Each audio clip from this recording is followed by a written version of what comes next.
Hello. Today has been an interesting day. It's my birthday, and this morning I was working and the power went out. So I ended up taking advantage of that time to go out and ship one of Justin's boxes that he needs.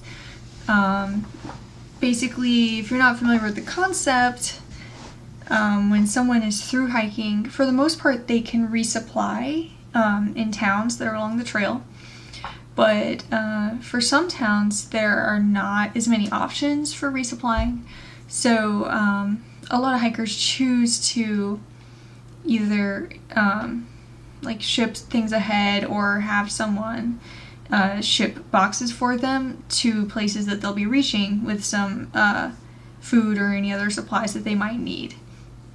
So today I shipped Justin a box to Fontana Lodge, so he'll be able to have all kinds of goodies when he gets there. And he can ship home anything he doesn't want.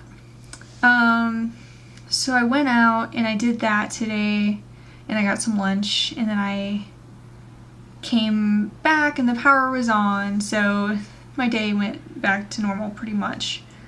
But anyway, since today's my birthday, I thought I would talk about staying in contact with someone who's on the trail. Because I'd be a little sad if I wasn't able to hear from my husband on my birthday. But really it's not something that you have to worry about too much. I mean, you're not going to be in constant contact. I don't think anybody wants to be out there on the trail with a phone up to their ear all the time. But it is pretty easy to stay in touch on a pretty regular basis.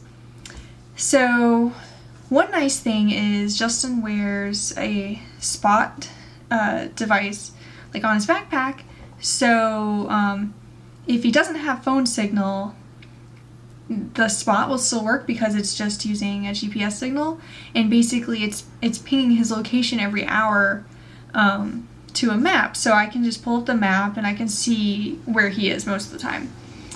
And it also has the ability for him to send like a check-in message, which he does once he reaches camp each night. So that's kind of nice because then I know he's done hiking for the day, so I can stop obsessively checking the map.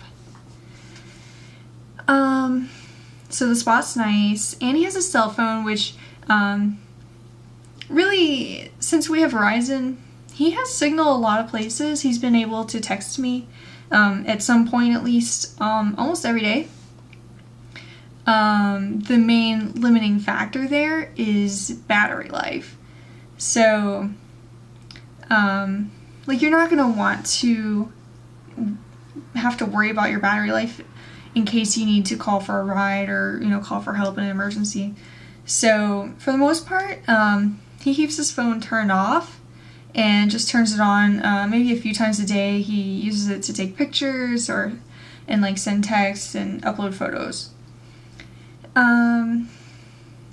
The other thing is if you're on the trail and you have a phone, it's good to get one of those portable chargers. So when you're in town, you can charge that up, and then you'll have that as a backup if your phone does die.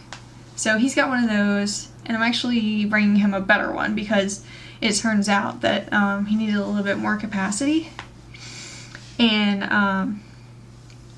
the one that I ended up getting him is, the brand is Anker, Anker, and it seems like they offer the most high capacity ones that are pretty lightweight. I think the one I got him is either 4 or 6 ounces, so that's good to look into. So really, I hear from him almost every day. It may just be a few texts, depending on how his day is going. And then when he gets to towns, we're able to talk on the phone because then he's there with a power source and he can charge his phone up. So usually hikers hit towns every few days, so we're able to talk on the phone at least once a week probably. And last but certainly not least, if someone's hiking on the trail it's totally possible to visit them in towns along the trail. And I'm actually pretty excited because I'm planning to go visit Justin this weekend around Nantahala. So this is definitely a lot easier if you live close to the Appalachian Trail. Where we live, it's going to be almost a 5-hour drive for me to reach Nantahala. So not ideal, but definitely doable. And I think it's just good to see each other every once in a while. So I'm going to be heading up there. I would say the trickiest thing with planning visits is, you know, especially since he doesn't have his phone on all the time and he might not have signal, is, you know, coordinating when and where we're going to meet. Because, especially to start with, he's been kind of getting a feel for what his pace is going to be like, and sometimes you don't really know until you're doing it. Like, the terrain could be a lot more challenging some days than others, the weather could be a challenge. So, a hiker's pace can definitely vary.